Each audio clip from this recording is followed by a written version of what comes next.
Hi, Kathy. Hi, Janet. How are you? I'm doing well. How are you tonight? I'm great. Good.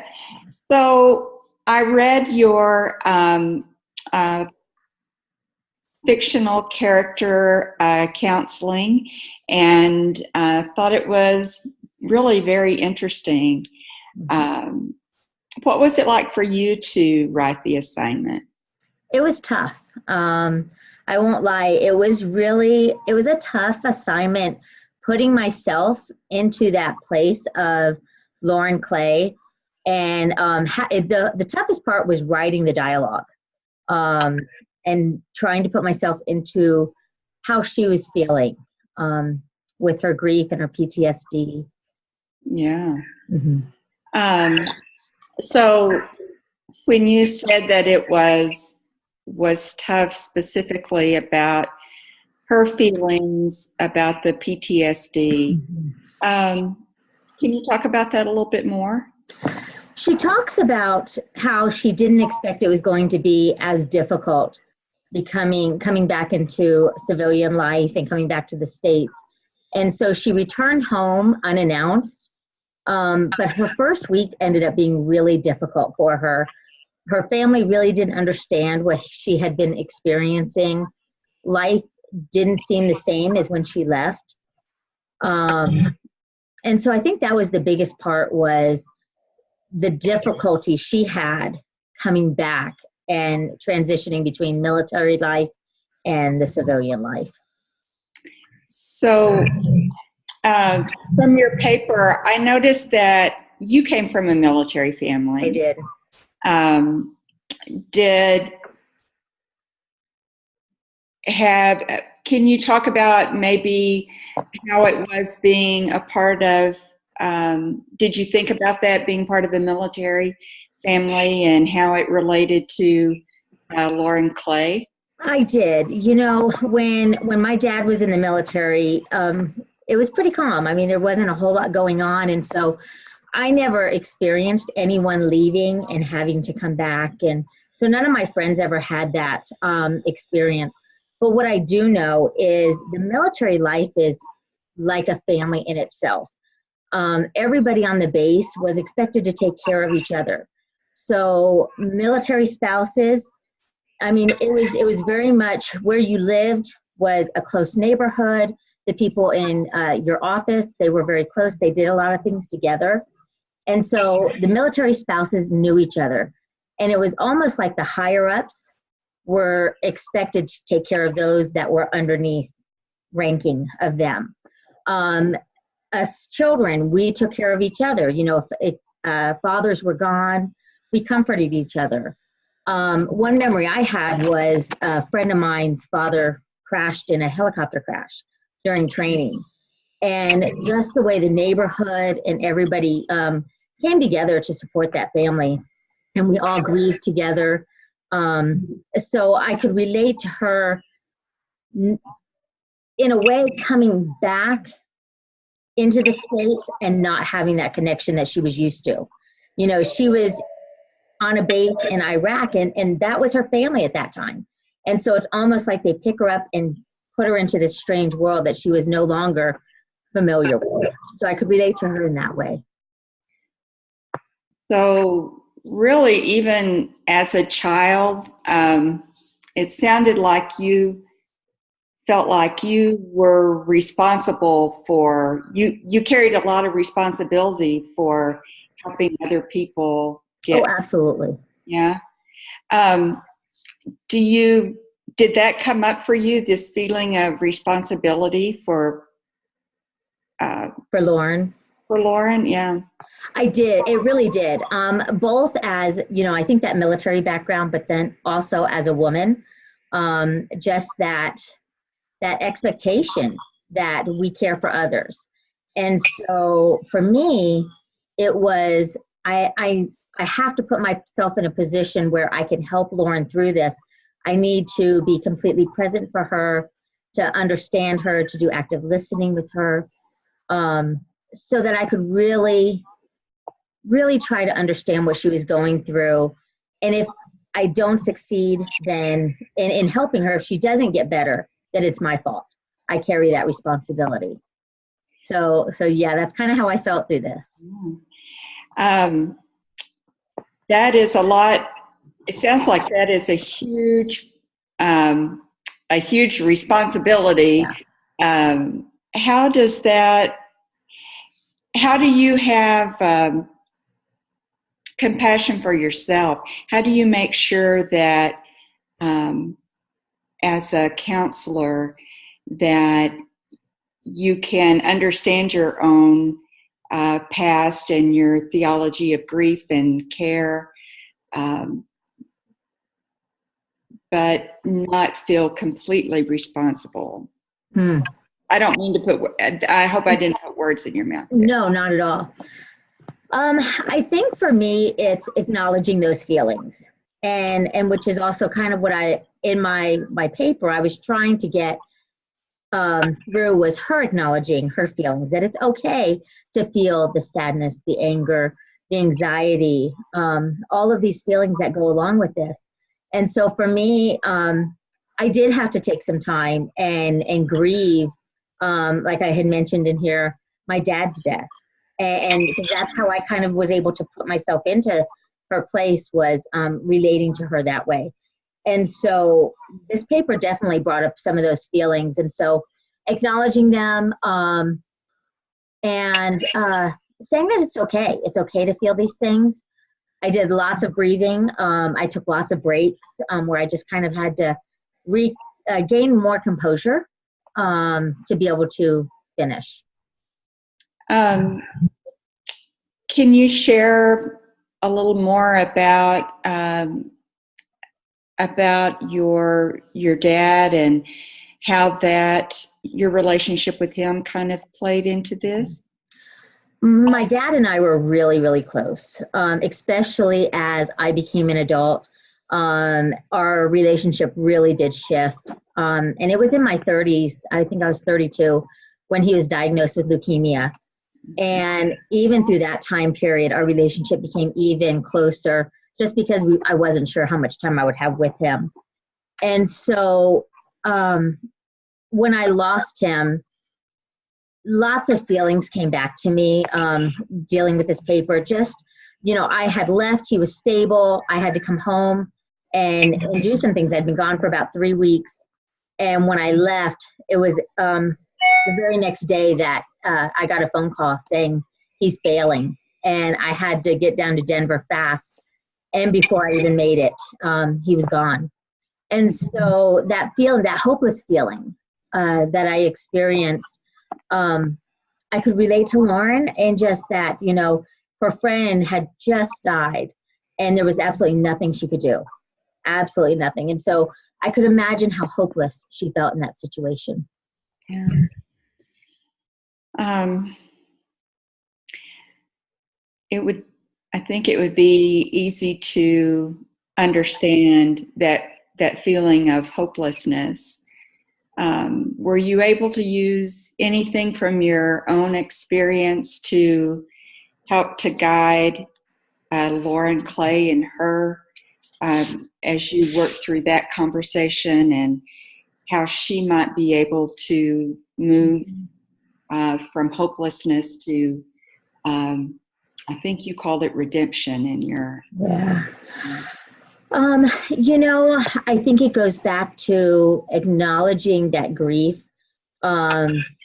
acknowledging the closeness of the relationship that I had, allowing myself to get angry and to not stuff that. When my dad died, I went through a phase that I was really, really angry at everything, angry at God. And I voiced that. I didn't keep it quiet.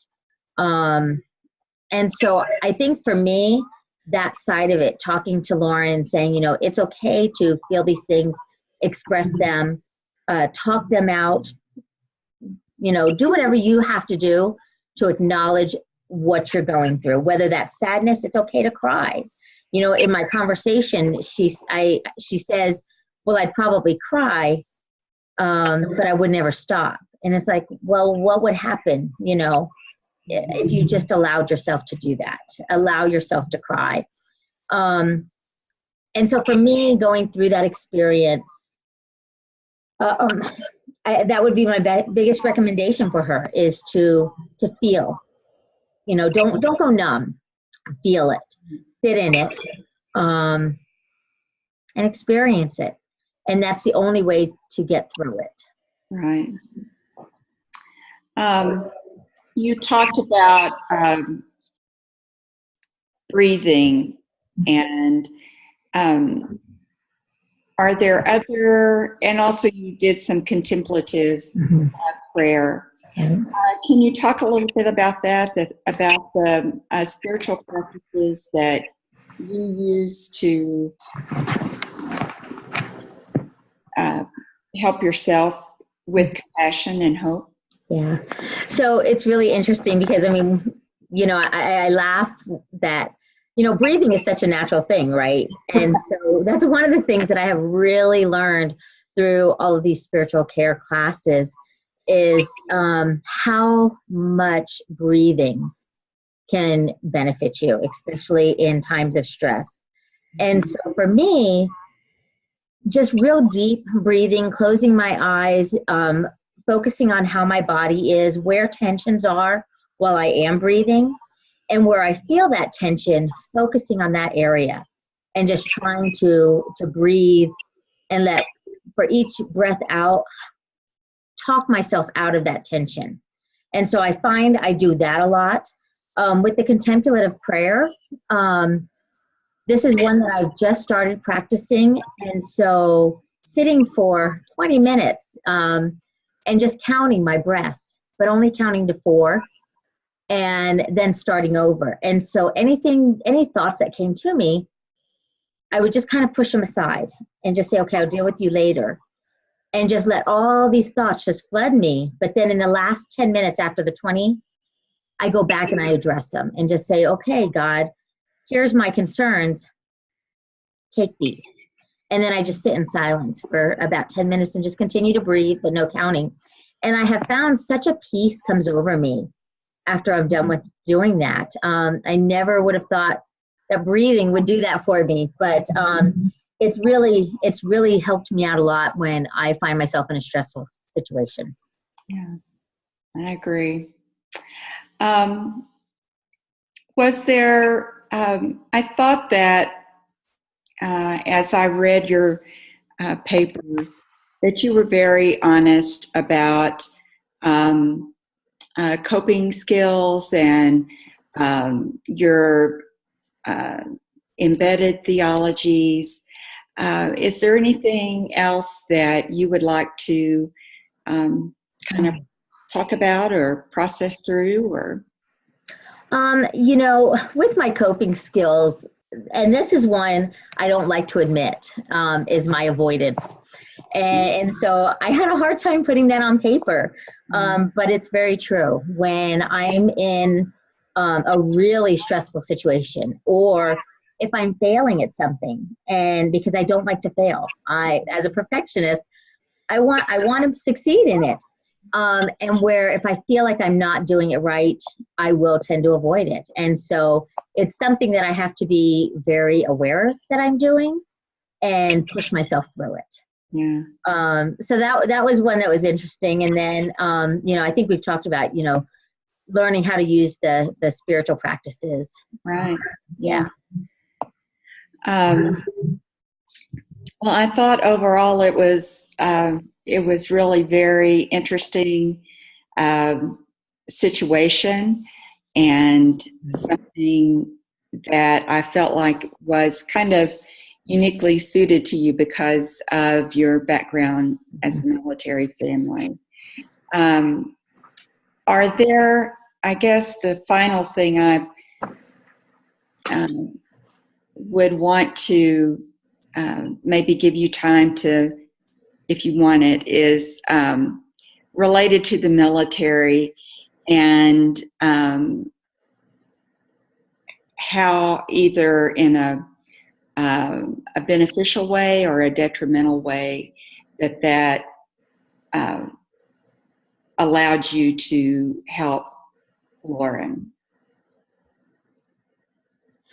I think even though I was only a child while my dad was in the military, I really think having that experience allowed me to understand her a little bit better. I know what military life is like. I do know that when our parents went away, or whatever the situation might be, they may not come back. As I sit here and talk, I have a cousin that when he leaves, we don't know where he's going. We don't know anything. We don't know when he's coming home. All we know is he's gone. He could be in the States. He could be anywhere. And that's kind of, it's hard. It's hard to live that life. And when you have your family back home and your family's going on daily living, and you're living a whole separate life wherever you're going, and then having to figure out how to bring those back together. And that's coming back into a military situation where your family does get it. And in this situation, her family didn't get it. Her dad was already struggling with depression. Her brother was in college and he was doing his own thing, and they did not get military life. And so I think I was able to understand where she was coming from a little bit better because of my experience in the military. I could see that as well. Anything about what might be next for Lauren?